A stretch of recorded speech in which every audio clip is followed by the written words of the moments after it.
প্রতাপপুর গ্রামের কৃষি সন্তান শাহ আলমের হত্যার প্রতিবাদে আজকের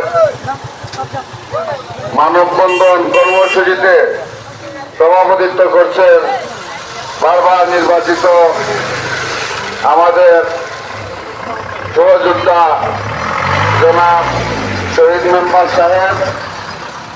উপস্থিত আমার সামনে মিডিয়া সাংবাদিক ভাইরা, অত্র এলাকার মুরব্বিয়ান এবং আমাদের ৩ নং বৃহত্তর অঞ্চল থেকে আগত মুরব্বিয়ান, যুবক, এই অনুষ্ঠানের সর্বস্তরের জনসাধারণ, আসসালামু আলাইকুম ওয়া রাহমাতুল্লাহ।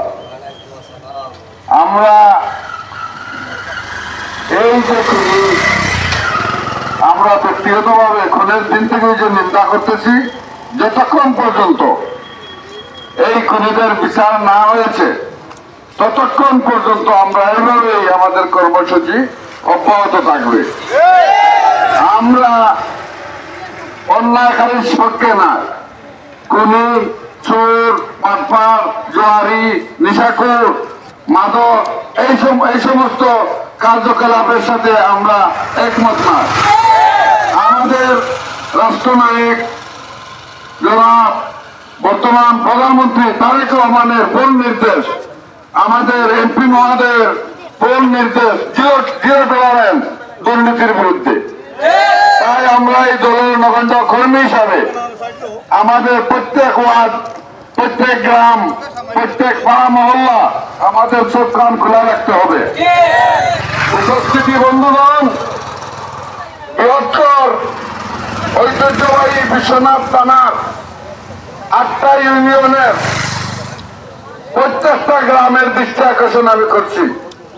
আমি এই ঘটনার উদাহরণ দিয়ে আমি বলতে চাই, আমরা অন্যায়কারীকে প্রশ্রয় দেয়নি। আমাদের 3 নম্বর ওয়ার্ডের মানুষ যখন সে অন্যায় করেছে, মার্ডার করছে, সাথে সাথে এই ওয়ার্ডের মানুষ বাইরে তাকে আক্রমণ করে দৌড়াইয়ে চাপাইয়া তারে দৌড়িয়ে নিয়ে আইন শৃঙ্খলা বাহিনীর হাতে দিছে।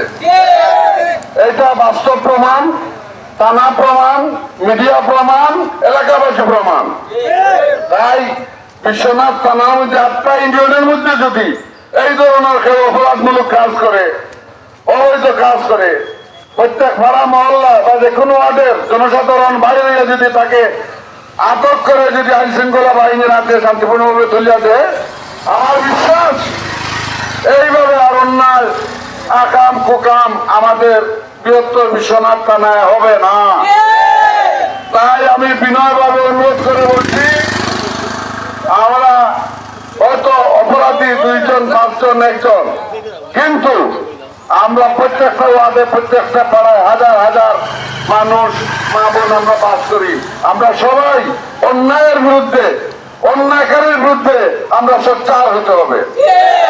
আর এই যে মামলা, এটা দিবালোকে দিন দুপুরে এই যে আম জনতার সামনে যে মার্ডার হয়েছে এবং আমাদের এলাকার সাধারণ মানুষের তাকে আটকাইয়া ধরিয়া আইন শৃঙ্খলা বাহিনীর হাতে দিছে, আমি বিশ্বনাথ তথা ওসি সাহেবের দৃষ্টি আকর্ষণ করছি, আমি প্রশাসনের দৃষ্টি আকর্ষণ করছি, আমি আমার সাংবাদিক ভাইয়েরা, আমার সামনে অনেক সাংবাদিক ভাইয়েরা আছেন, সবার দৃষ্টি আকর্ষণ করে বলছি, আপনাদের কলমের মধ্যে যত জোর আছে আপনারা অন্যায়কারীর বিরুদ্ধে লিখতে থাকেন। ইনশাআল্লাহ আমরা আপনাদের পাশে আছি, আমরা ন্যায়ের পাশে আছি। আমরা চাই দ্রুত বিচার ট্রাইব্যুনালের মাধ্যমে অতি সত্বর কিছুদিনের ভিতরে এই অন্যায়কারী, এই মার্ডারারকে লোক সমাগমের সামনে আমরা খুব শীঘ্রই দ্রুত বিচার ট্রাইব্যুনালের মাধ্যমে আমরা ওর ফাঁসি দাবি করতেছি। তাই আমি প্রশাসনের ভাইদেরকে বলবো, আপনারা অতি বিলম্ব না করে, এইটা পরিষ্কার জিনিস, ক্লিয়ার জিনিস, যে বা যারা এই হত্যাকাণ্ডের সাথে জড়িত, আপনারা সুন্দরভাবে তদন্ত করে খুব শীঘ্রই চার্জশিট দিয়ে দ্রুত বিচার ট্রাইব্যুনালে এই মামলার শেষ 1 থেকে 1.5 মাসের ভিতরে আমরা এলাকাবাসী দেখতে চাই। তাই আমরা আশা করব এই খুনির দ্রুত বিচার ট্রাইব্যুনালে ওর পাশে হোক।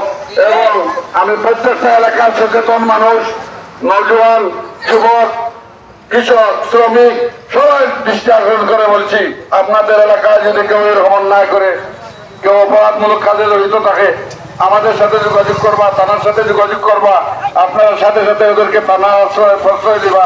আমরা আর কোনো স্বৈরাচারী আচরণ বাংলাদেশের মাটিতে দেখতে চাই না। আমরা চাই সুন্দরভাবে, শান্তিপূর্ণভাবে, ধনী গরিব বিধাভেদ নাই, আমরা সব এক। ঠিক আছে, আজ কর্তাবপুরের ভাই মারা গেছে, মনে করতেছি আমার ভাই মারা গেছে, আমার এলাকার মানুষ। এইভাবে আমরা একে অন্যর প্রতি হৃদয়বান হয়ে যদি আমরা অন্যায়কারীর বিরুদ্ধে সোচ্চার হই, ইনশাআল্লাহ কোন এলাকার বৃহত্তর বিশ্বনাথ এইভাবে আর কোন অন্যায় অবিচার হবে না। আমি এই আশা প্রত্যাশা ব্যক্ত করে তার দ্রুত বিচারের মাধ্যমে ফাঁসি নিশ্চিত আশা করে আমি আমার বক্তব্য শেষ করলাম। আসসালামু আলাইকুম ওয়া রাহমাতুল্লাহ।